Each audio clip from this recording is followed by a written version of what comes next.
विश्वं दर्पणदृश्यमाननगरी तुल्यं निजान्तर्गतं पश्यन्नात्मनि मायया वैर्योद्भूतं यथा निद्रया।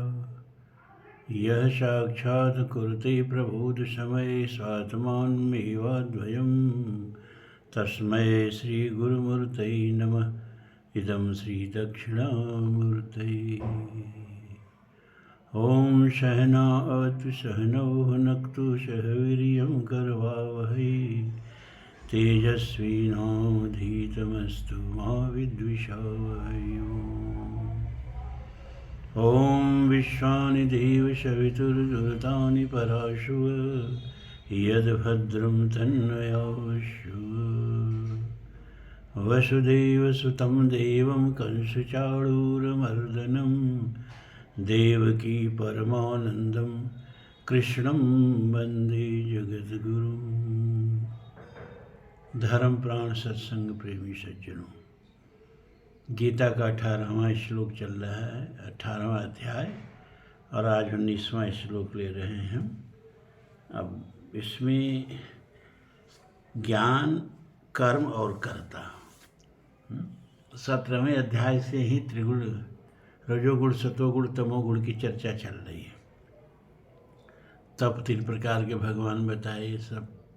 अब यहाँ भगवान ज्ञान 3 प्रकार के बताएंगे, कर्म 3 प्रकार के बताएंगे, कर्ता 3 प्रकार के बताएंगे। तो कह रहे हैं कि ज्ञानम कर्मम च कर्ता च त्रिधैव गुणभेदतः प्रोच्यते गुण संख्याने यथावत् शृणुतान्यपि। ज्ञान, कर्म और कर्ता त्रिधा एव गुण भेदतः। गुण माने वही सतोगुण, रजोगुण, तमोगुण के भेद से 3 प्रकार के होते हैं। 3 प्रकार का ज्ञान होता है, 3 ही प्रकार का कर्म होता है, 3 ही प्रकार के कर्ता होते हैं। प्रोच्यते गुण संख्याने यथावत् शृणुतान्यपि। प्रोच्यते गुण संख्याने, गुणों की संख्या बताने वाला सांख्य शास्त्र। शंकराचार्य जी भी कहते हैं कि सांख्य का सब कुछ तो स्वीकार नहीं किया जा सकता, लेकिन गुणों की जो बताया है, प्रकृति का तत्व जो बताया है, उसमें सांख्य शास्त्र को प्रमाण माना जा सकता है। तो गुण सांख्य, गुण की संख्या बताने वाले। गुण का क्या संख्या बताया सांख्य शास्त्र ने कि गुण 3 प्रकार के होते हैं। प्रकृति त्रिधा गुणात्मक होती है, सतोगुण, रजोगुण, तमोगुण। तो ये हमारे उपनिषदों में भी बताया गया है। अजा एको लोहित शुक्ल कृष्णाम बहवी प्रजा सृजमाना स्वरूपा अजो ही एको जुष्माणानुशीते भोगाद भोजान्य तजो अन्य अजो अन्य। तो उपनिषद भी बताता है कि सत्वगुण, रजोगुण, तमोगुण 3 प्रकार की प्रकृति होती है। तो अब ये भगवान क्यों ये सभी तरह गुण को बता रहे हैं कि कर्म भी गुण के अनुसार, ज्ञान भी गुण के अनुसार, कर्ता भी गुण के अनुसार। बताने का उद्देश्य क्या है? बताने का उद्देश्य ये है कि जो पहले वाले अध्याय में बता चुके हैं, गुणा गुणेषु वर्तन्ते इति मत्वा न सज्जते। गुण ही गुण में वर्त रहे हैं ऐसा समझ करके जो अनुसज्ज नहीं होता है कर्मों में और कर्म के फल में।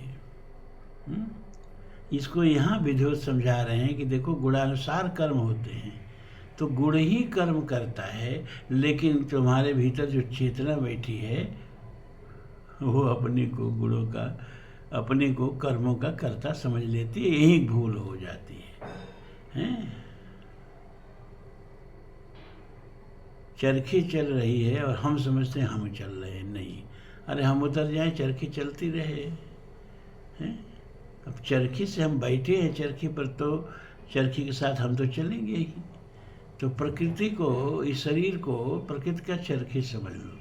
अब भगवान कहते भी हैं कि ईश्वर सर्वभूतानां हृदय से अर्जुन तिष्ठति भ्रामयन् सर्वभूतानि अंतरूढ़ानि मायया। सबके अर्जुन सबके हृदय में मैं बैठा हूँ और शरीर रूपी यंत्र में बैठे हुए जीव को मैं नाना चक्कर कटा रहा हूँ। तो अरे शरीर से संबंध उसका छूट जाए तो शरीर घूमता रहे, जीव को क्या लेना देना है। जीव नहीं घूमता शरीर है, जीव नहीं बदलता शरीर है, जीव नहीं बूढ़ा शरीर होता है, और जीव नहीं मरता शरीर है, और जन्मता भी शरीर ही है। कहते शरीर में जीव क्यों बैठा हुआ है? अब क्यों कोई जेल में बैठे रहना चाहता है? आप किसी कैदी से पूछो भैया जेल में क्यों बैठे हो, जाओ बाहर घूमो घामो आनंद लो, लोग दुनिया बाहर घूम रही है, तुम जेल की कोठरी में बैठे हो। तू कहेगा हम अपने से थोड़े बैठे हैं, अरे हमको सजा मिली है तब न बैठे हैं, ऐसा कर्म किया है कि हमको जेल मिल गया है। जीव ने ऐसा कर्म किया है कि शरीर रूपी जेल में इसको बंद कर दिया गया है, अपने मर्जी से थोड़ा बेचारा बैठा है। अपने कर्मानुसार इसको शरीर मिली है। सबको मनुष्य के शरीर थोड़े मिलती है, पशुओं के शरीर किसको मिलेगी? जीव वो भी पर जीव ही हैं। ऐसे भ्रम में मत रहना कि हम मनुष्य हैं तो चाहे निकृष्ट कितना कर्म करें मनुष्य ही रहेंगे, ऐसा नहीं है।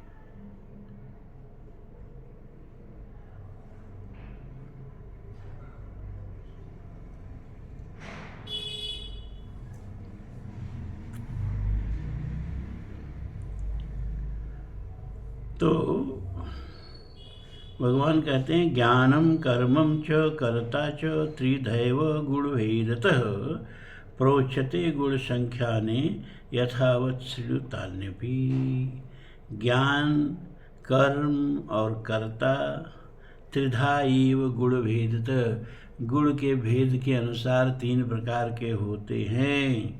प्रोच्यते गुण संख्याने, ऐसा गुण संख्या ने, गुण संख्या बताने वाले शास्त्र ने कहा है। प्रोच्यते माने बतलाया है, प्रोच्यते माने कहा है, यथावत और जैसा कहा है तैसा, शृणु तान अपि, वह सब मुझसे सुनो। तब सुनने के लिए तैयार हो जाइए। सबसे पहले भगवान बताएंगे कि ज्ञान, तीन प्रकार का ज्ञान कौन कौन है। तो सर्वभूतेषु यनैकं भावम् अव्ययम् ईक्षते अविभक्तं विभक्तेस्तज्ज्ञानं विद्धि सात्विकम्। सर्वभूतेषु येन एकं भावम् अव्ययम् ईक्षते।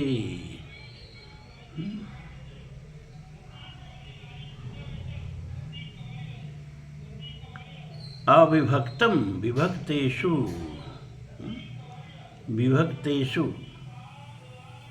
मतलब पृथक पृथक सब भूतों में अविभक्त रूप से देखता है, उस ज्ञान को सात्विक ज्ञान समझो। सर्वभूतेषु येनैकम, येन माने जिस ज्ञान से व्यक्ति सर्वभूतेषु सब प्राणियों में, सब में, अविभक्तम विभक्तेषु, अब सब प्राणियों में कितनी विभिन्नता है, देखो कितनी प्रजातियों की विभिन्नता है, 84 लाख योनियाँ हैं, लेकिन सब में, केवल मनुष्यों में नहीं, सब में अविभक्तम, अविभक्त रूप से उस चेतना को देखता है जो बैठी है। सब में एक ही चेतना बैठी है। जैसे इतना विराट समुद्र है, धरती का 3/4 समुद्र ही है, 1/4 ही स्थल है, जिसमें अब कितने महाद्वीप हैं, 7 महाद्वीप हैं। इतना विराट समुद्र में, अथाह जलराशि में जाने कितने जीव जंतु होंगे, और उन जंतुओं के पेट में भी समुद्र का ही पानी होगा। चाहे वो प्रशांत महासागर में कोई जंतु हो, चाहे आंध्र महासागर में हो, चाहे हिंद महासागर में हो, चाहे आर्कटिक में हो, चाहे एंटार्कटिक में हो, सब में प्राणी रह रहे हैं और सब प्राणियों में उसी समुद्र का जल है। और एक चीज़ और बता दें, स्थल भले ही अलग अलग हो गए हैं, पहले सब स्थल एक थे, अब स्थल अलग अलग हो गए हैं, लेकिन समुद्र अब भी अलग अलग नहीं है। समुद्रों में कोई विभाजक रेखा नहीं है, सारे समुद्र आपस में मिले हुए हैं। हम अपनी सुविधा से उनका नाम रख दिए हैं प्रशांत महासागर। प्रशांत महासागर में उत्तरी प्रशांत महासागर, दक्षिणी प्रशांत महासागर, पूर्वी प्रशांत महासागर, पश्चिमी प्रशांत महासागर, आंध्र महासागर, हिंद महासागर, अपनी सुविधा के लिए। सारा समुद्र की जलराशि एक जलराशि है और उस जलराशि में सब जीव रहते हैं, असंख्यों जीव रहते हैं। उनके बाहर भी समुद्र का पानी है और सभी जीवों के पेट में उसी समुद्र का पानी है। ऐसे ही यह विराट चेतना का समुद्र है जिसमें हमारे जैसे अनंत ब्रह्मांड धावमान हैं और अनंत ब्रह्मांडों में अनंत प्रकार के प्राणी हैं, लेकिन सभी प्राणियों में चेतन तत्व एक ही है। तो यह पृथक पृथक भाव रखने वाले, पृथक पृथक आकृति रखने वाले, पृथक पृथक रूप रखने वाले सभी पृथक प्राणियों में जो एक ईश्वर को देखता है कि सब में चेतना एक ही है भैया। जो चेतना हमारे अंदर है वही चेतना आपके, वही अंदर सबके हैं। इसी को तुलसी ने लिखा, जड़ चेतन जग जीव जत सकल राममय जान, बंदौ सबके पद कमल सदा जोर जुगपान, सीय राम मैं सब जग जानी। जोनी का नाम नहीं लिया कि मनुष्यों को ही सीय राम मैं सब जग जानी। हमारा धर्म तो वो धर्म है जो सूकर में भी भगवान को देखता है, कच्छप में भी भगवान को देखता है, मत्स्य में भी भगवान को देखता है। हमारे यहाँ रूप का झगड़ा ही नहीं है। अब सूकर से खराब क्या रूप होगा?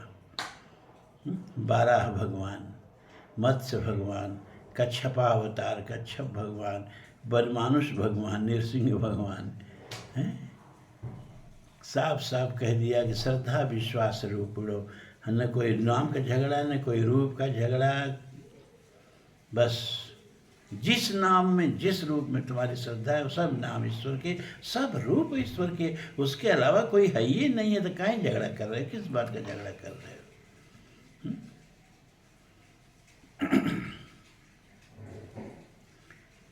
तो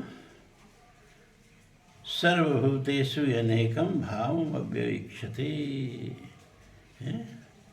सर्वभूतेषु सभी प्राणियों में, भूतेषु माने यहाँ सभी प्राणियों में, इन माने जो ज्ञान एक माने एक अव्यय ईश्वर को दीक्षते माने देखता है।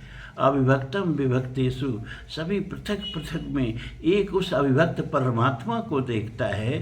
तज ज्ञानम विद सात्विकम, उस ज्ञान को सात्विक ज्ञान कहते हैं। यस्मिन् सर्वाणि भूतानि आत्मन्येवानुपश्यति, सर्वभूतेषु चात्मानं ततो न विचिकित्सते। यस्मिन् सर्वाणि भूतानि आत्मैव भूत बीजानतः, तत्र को मोह को शोकम एकत्वम् अनुपश्यति। ईशावास्योपनिषद। सब में परमात्मा, स्वर्ग नरक अपवर्ग समाना, अज्ञात देख धरे धनवाना।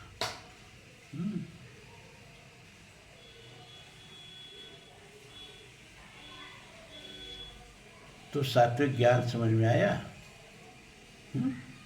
सब में उस अविभक्त, सब विभक्त में उस अविभक्त एक अव्यय परमात्मा को देखना।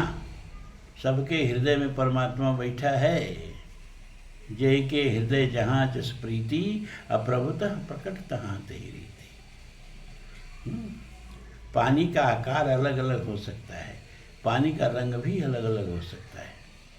जिस तरह के पात्र में जल को रखोगे उस आकार का जल हो जाएगा, और जिस रंग के पात्र में रखोगे पानी का वही रंग हो जाएगा। लेकिन पानी का तत्व तो नहीं बदलेगा, तत्व तो वहीं रहेगा। 2 भाग हाइड्रोजन 1 भाग ऑक्सीजन, वहीं रहेगा। आकार बदल जाएगा, रंग बदल जाएगा, तत्व नहीं बदलेगा। उसी तरह शुक्र में भी जो भगवान बैठा है, सिंह बाघ में भी जो भगवान बैठा है, सर्व भिक्षु में जो भगवान बैठा है, नाना प्रकार के मनुष्यों में जो भगवान बैठा है, तो वो लोगों की आकृति और लोगों के स्वभाव के अनुसार अलग अलग अभिव्यंजना उसकी हो सकती है, लेकिन भगवान के तत्व में कोई अंतर नहीं, एक ही परमात्मा सब में है। इसलिए हमारा वेद कहता है श्रीवंद विश्व अमृतस्य पुत्र आय धामान विद्वान तस्थु वेदाहमीतम पुरुषम महांतम आदित्य वर्ण तमस परिस्तात् तमेव विदित्वा तत् मृत्युमेति नान्यम पंथा विद्यते यनाय। श्वेता उपनिषद। हे विश्व के अमृत पुत्रों, देखो किसको, हिंदू नहीं, मुसलमान नहीं, सिख नहीं, ईसाई नहीं, हे विश्व के अमृत पुत्रों, सबको अमृत का पुत्र कहा। ऐसे सब भाई भाई हैं, लेकिन सब भाई भाई हैं तो राम रावण युद्ध क्यों होता है? तब हनुमान लंका क्यों जलाते हैं? और जो बाहर है उनकी कोई गलती हो सकती है, गर्भ में है जो, उनको क्यों मार डालते हैं? गर्जर चले वो घोर रहो भारी, गर्भ सुनहि श्रवण सुनि निश्चर नारी। फिर कृष्ण कंस युद्ध क्यों होता है और कौरव पांडव युद्ध क्यों होता है? इतनी हिंसा क्यों होती है? तो हवा में तलवार भाजने से काम नहीं चलेगा। अध्यात्म अलग है, धर्म अलग है, संस्कृति अलग है, सभ्यता अलग है। ये जो मैं बोल रहा हूँ ना, चूँकि आध्यात्मिक ग्रंथ है तो अध्यात्म की भूमि से बोल रहा हूँ, लेकिन जब धर्म की भूमि पर उतरेंगे तो अकबर इलाहाबादी का एक शेर हमेशा याद रखना, यदि नहीं है मजहब में जोरे हुकूमत तो मजहब क्या है, महज फलसफा है। सत्य बोलो कहने से समाज सत्य नहीं बोलने लगता है। पहले तो सत्य बोलने के लिए उस तरह का निरापद, उस तरह का अभय वातावरण तैयार करना होता है जिसमें आदमी निर्भय होकर सत्य बोल सके। वरना बड़े बड़े ऋषि महर्षि भी झूठ बोलते हैं रावण के डर से। जब भगवान पूछते हैं अस्त्र समूह देख रघुराया, पूछी ऋषि न लाग यति दाया, तो रावण का नाम कोई ऋषि नहीं लेता है। जानत हूँ कस पूछिए स्वामी, सब दर्शी सब अंतर्जामी, निश्चर निकर सकल मुनि खाए, सुनत राम लोचन जल छाए। तो रावण का नाम नहीं लिया डर के मारे, अरे साहब सब निश्चरों के समूह ने सब खा के ऋषियों का हड्डियों का ढेर लगा दिया। रावण का नाम जबान पर नहीं आया हमारे डर में। जो ऋषियों की ये बात कह रहा हूँ, जो सत्य बोलो हमेशा कहते हैं, सत्यम ब्रूयात्, सत्य बोलो, सत्येन पंथा विदते देवयानम वेद।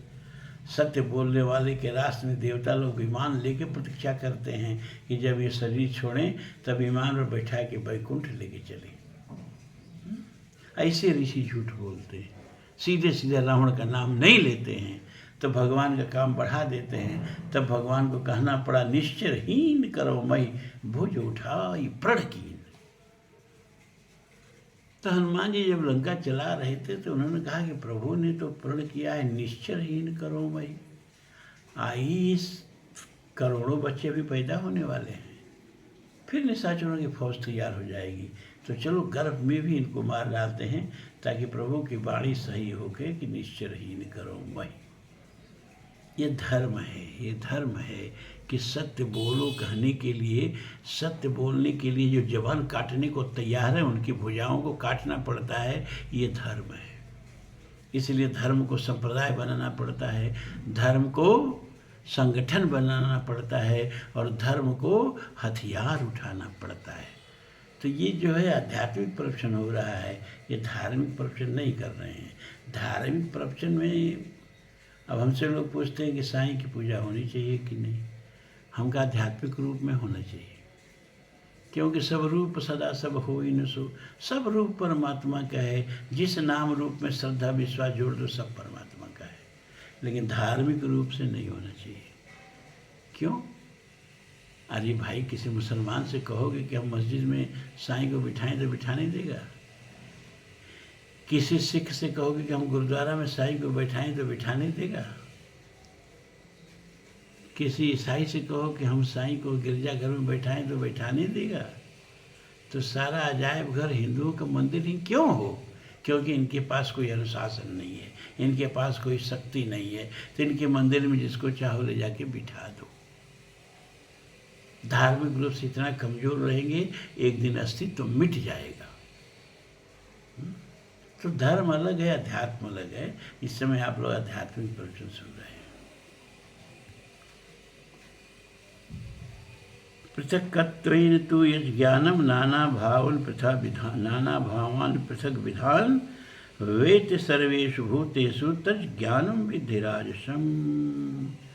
पृथक्त्वेन तु यत् ज्ञानम नाना भावान पृथक विधान वेत्ति सर्वेषु भूतेषु तत् ज्ञानम विद्धि राजसम्।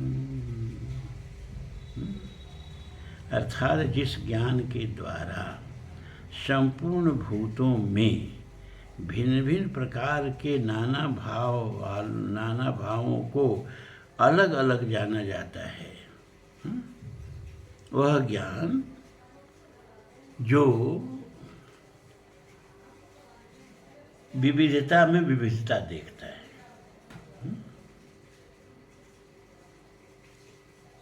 आप में आपकी चेतना, हमारे में हमारी चेतना, जो चेतना को भिन्न भिन्न करके देखता है,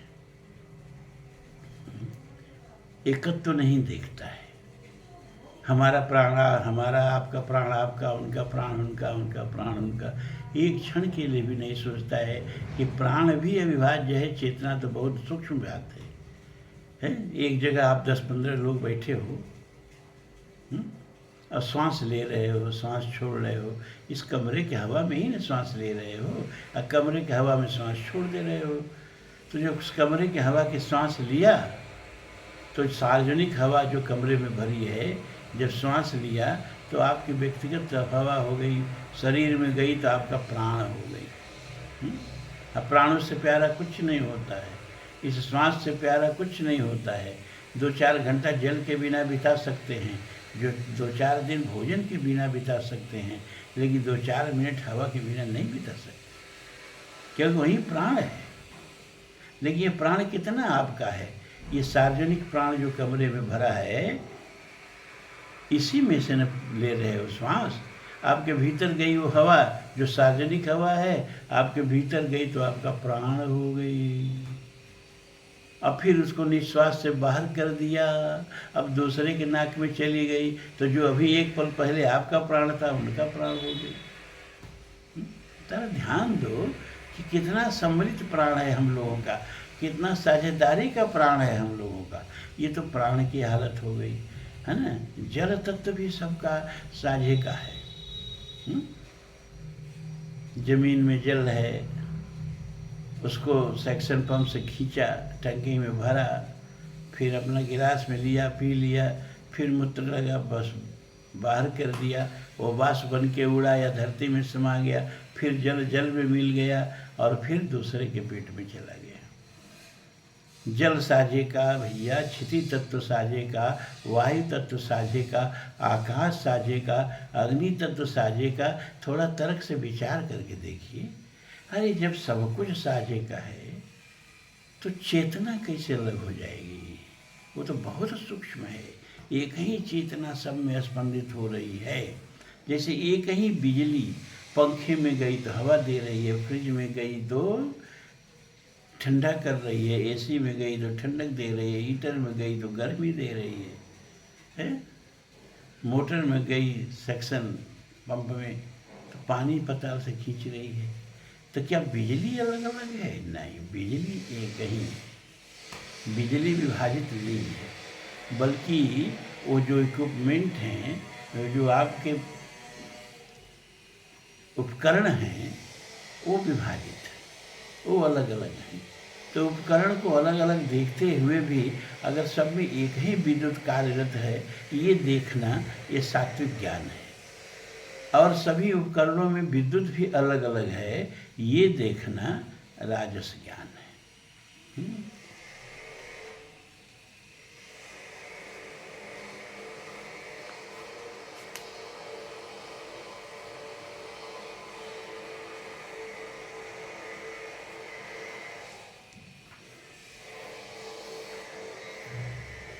ये संसार है ना, तो तरह तरह के सुर तो होते ही नहीं।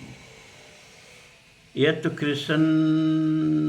कृष्णवत् एकास्मिन् कार्ये सक्तम हेतुकम् अतत्त्वार्थं वत्कल्पं च तत्तामस उदाहृतं तस्तामसम् उदाहृतम्। यत् तु कृष्णवत् एकस्मिन् कार्ये सक्तम अहेतुकम्। यत्तु कृष्णवत् एकस्मिन् कार्ये सक्तम अहेतुकम् अतत्त्वार्थवत्। आप पद विच्छेद देखें। अतत्त्वार्थवत् अल्पम च तत्तामसम उदाहृतम्। लेकिन जो ज्ञान एक शरीर में या किसी एक में ही केंद्रित हो गया,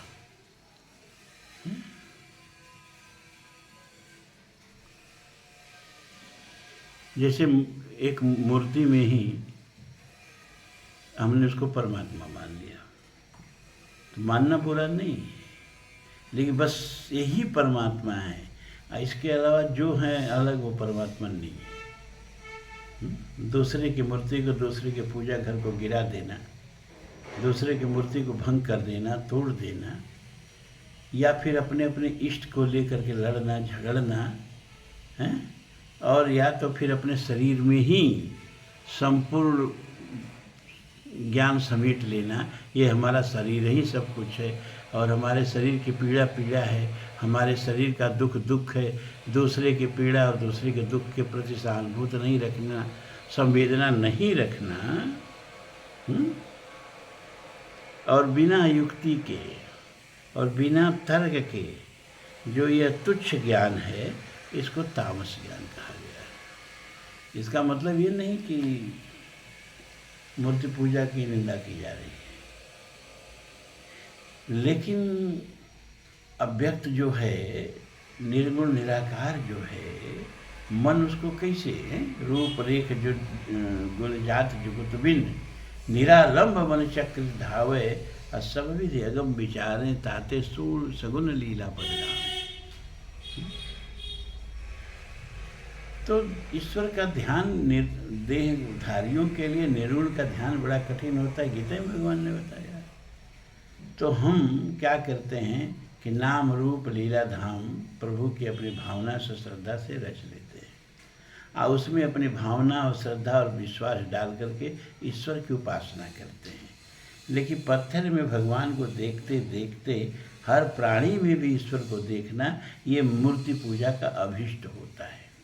लेकिन ये अभिष्ट न हो करके बस ये मूर्ति मूर्ति है, यही भगवान भगवान है, और दूसरे के पूजा घर को, दूसरे के इष्ट को अपमानित करना, इसको तामसिक ज्ञान कहते हैं।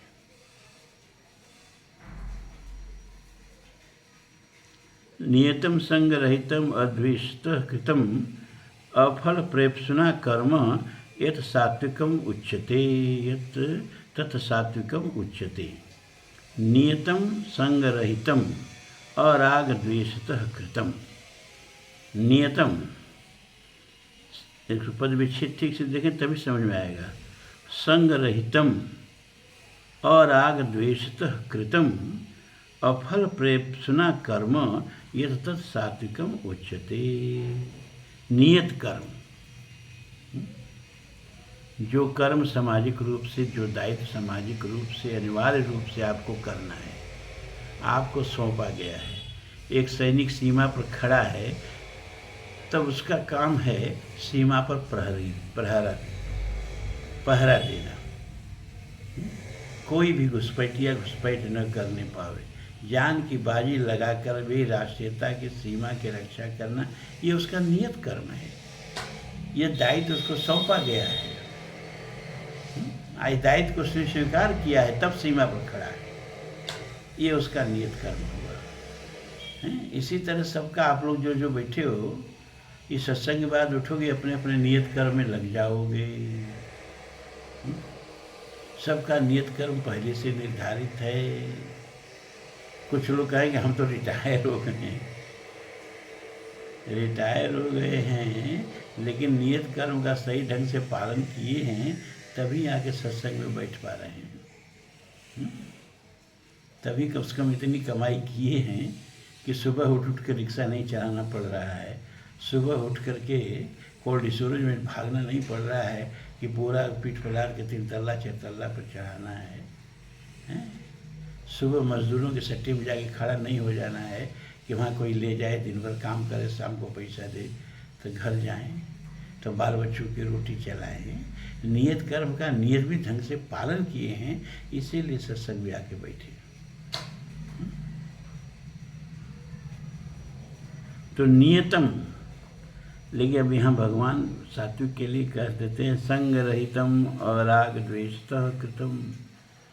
जो नियत कर्म है उसको असंग रहित माने उसमें आसक्ति से रहित होके, आसक्ति का मतलब ये कि मैं करता हूँ, मैं ये कर्म कर रहा हूँ और इसका फल मुझे चाहिए, इस तरह के भाव से मुक्त, जो कि बड़ा कठिन है। भगवान कह रहे हैं, हम लोग सुन ले रहे हैं, लेकिन ऐसा कोई एक आदमी मिला ही नहीं है अभी अब तक। अब महाभारत काल में तो नहीं मिला एक भी। हाँ, रामायण काल में इस तरह के लोग हैं, सतयुग में इस तरह के लोग हैं, लेकिन द्वापर में जिसमें गीता पैदा हुई उसमें इस तरह के लोग नहीं हैं। और आप कर्म की तो बातें नहीं करनी। तो संग रहितम, कर्म में संग न हो, मतलब कर्तापन का अभिमान न हो। इसीलिए भगवान इतना समझा रहे हैं कि गुण ही गुण में बरत रहे हैं, आप करता नहीं हो। और 5 चीज़ें जब एक साथ जुड़ती हैं तो कोई कर्म संपादित होता है, और उसमें सबसे महत्वपूर्ण भूमिका जो है वो दैव की है। अभी आज सुबह समाचार दे रहा था, राजस्थान में कहाँ वो बस मारी टेम्पो को टक्कर, 6-7 तो बच्चे, 8 बच्चे मर गए, कुल सारे लोग मर गए। वो लोग कहीं बेचारे शादी विवाह के उत्सव में जा रहे थे, हैं? सब तैयारी करके टेम्पो करके शादी विवाह के उत्सव में जा रहे हैं, अपनी ओर से सब काम पूरा कर दिया, यार खबर है।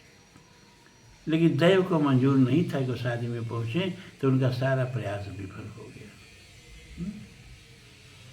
मन साचे नाचे वृता, मन कांचे नाचे वृता, साचे राचे राम। तो सबसे प्रमुख आप जो कर्म करते हो उसकी सफलता में दैव का सबसे बड़ा योगदान है, और विफलता में भी दैव का सबसे बड़ा योगदान है।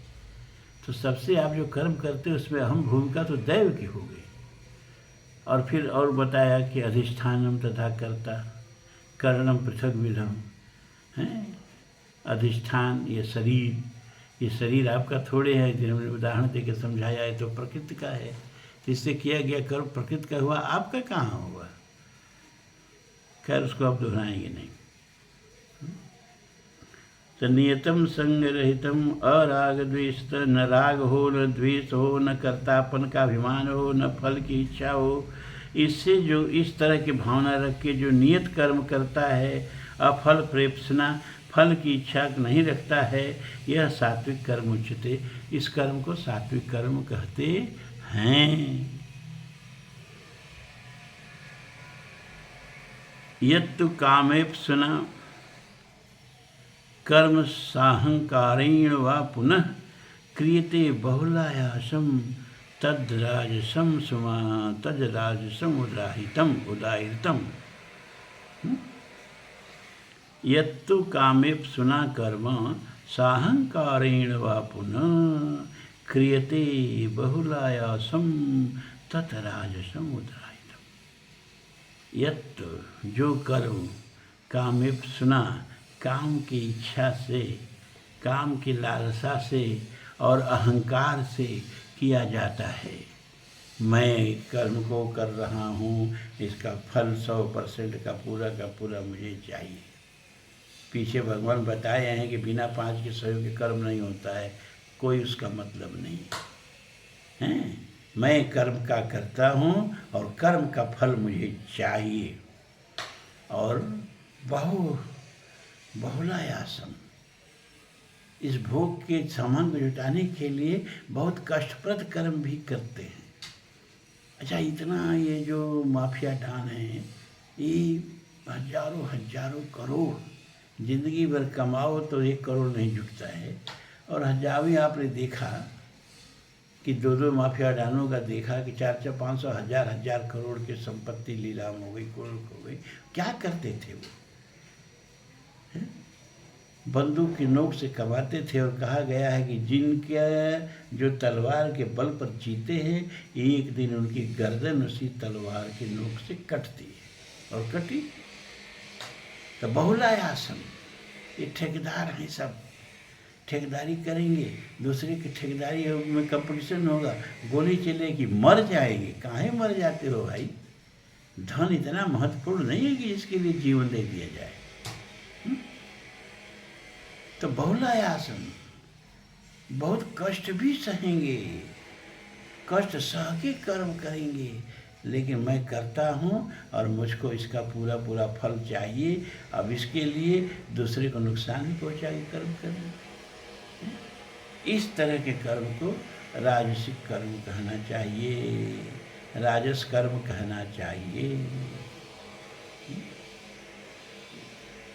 और अनुबंधम क्षयम हिंसा मनोवेक्ष्यम च पौरुषम मोहादरभ्यते कर्म यत्तत्तामसम उच्यते। अनुबंधम क्षयम हिंसाम अनवेक्ष्य च पौरुषम मोहात् आरभ्यते कर्म यत् तत्तामस उच्यते। यह कर्म जो अनुबंधम, अनुबंध कहते हैं जो बाद में बांधे, पीछे बांधे, ऐसा ही कर्म करते हैं सब कि इसका बंधन होता है, इसका कुपरिणाम होता है, दुष्परिणाम होता है, सुपरिणाम होता ही नहीं है। कुकर्म करोगे कभी सुपरिणाम होगा ही नहीं। आपको लगता है कि बड़ा चोर है, बदमाश है, बड़ा घुसखोर है और कितना आराम से रहता है, कार में चलता है, बढ़िया घर है ना? अरे भैया, कभी भी चोरी करने वाले का मन शांत नहीं हो सकता। और अशांतस्य कुतः सुखम, अशांत से जीने वाले को कैसा सुख? सुख तो शांति में है। और दूसरी चीज, जब दूसरे को सता करके धन एकत्रित करोगे तो दूसरे की बद्दुआ, दूसरे की आह, दूसरे की वेदना, दूसरे की पीड़ा तुम्हारी तिजोरी में बंद है, तुम्हारे घर में बंद है। ये आह का कोई रूप रंग नहीं होता है, कोई ठोस वस्तु नहीं होती है। अभिशाप का, है ना, जिसको सताओगे तो श्राप तो देगा। अभिशाप का कोई रूप नहीं होता है, लेकिन होता है प्रभाव। और दूसरे को सता के, दूसरे का बद्दुआ लेके, दूसरे का शाप लेके और धन कमाने वाले कभी भी सुख से, शांति से, और उनकी औलाद जो है कभी शांति से नहीं जीती। इतना जान लीजिए, पक्का जान लीजिए। और यहाँ अगर कुछ नहीं हुआ तो ऊपर उनको बड़ी पीड़ा है, अगला जन्म तो महा दुखदायी होने वाला है। अनुबंधम क्षयम हिंसाम अनवेक्ष्य च पौरुषम। जो कर्म परिणाम में बंधनकारक हो, हानिकारक हो, हिंसा वाला हो, और पौरुषम सामर्थ्य को न विचार करके, अनवेक्षम माने न विचार करके जो काम किया जाता है, उस काम को तामसिक काम समझना चाहिए। तामस कर्म समझना, क्षमा करें, तामस ज्ञान समझना चाहिए, तामस कर्म भी समझना चाहिए। तो ये 3 प्रकार का ज्ञान और 3 प्रकार का कर्म हो गया। 25 तक मैं इसलिए गया क्योंकि राजस के बाद तामस, अभी कर्म वाला प्रकरण पूरा हो गया है।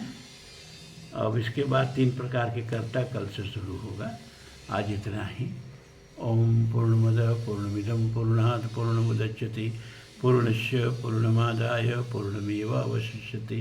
सर्वे भवन्तु सुखिनः, सर्वे सन्तु निरामयाः, सर्वे भद्राणि पश्यन्तु मा कश्चित् दुःखभाग् भवेत्। असतो मा सद्गमय, तमसो मा ज्योतिर्गमय, मृत्योर्मा अमृतं गमय।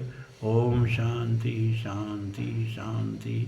धर्म की जय हो, अधर्म का नाश हो, प्राणियों में सद्भावना हो, विश्व का कल्याण हो।